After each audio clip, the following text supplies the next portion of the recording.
Então, esses são os espinhos e abrolhos que surgiu depois do pecado do homem.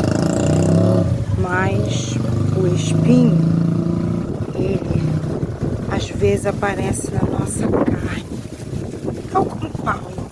E a história que nós vamos contar é a história de Paulo e o espinho na carne. Ela é mais ou menos assim.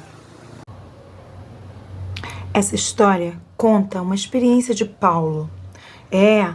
Paulo, na carta de 2 Coríntios, capítulo 12, no versículo 7 em diante, ele fala de um espinho que os bofeteava, estava na carne dele, e dizia mais ou menos assim: e para que não me ensoberbecesse com a grandeza das revelações, foi-me posto um espinho na carne, mensageiro de Satanás, para me esbofetear.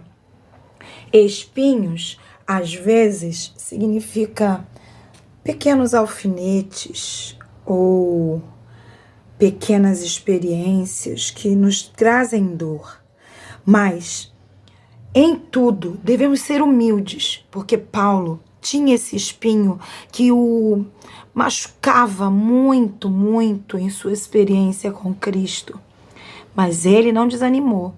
E ele tinha esse espinho como algo que o fazia descer na presença de Deus.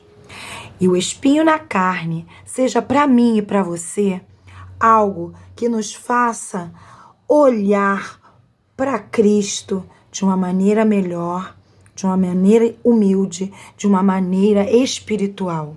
Ele pediu para que tirasse esse espinho da carne dele. Por 3 vezes, eu acho, em oração, ele pediu a Deus que o livrasse daquele espinho. Porém, aprove Deus: não posso tirar. Talvez por isso, para que Paulo não se vangloriasse de ter a sabedoria, de ter a revelação, de ter coisas que muitos não tinham.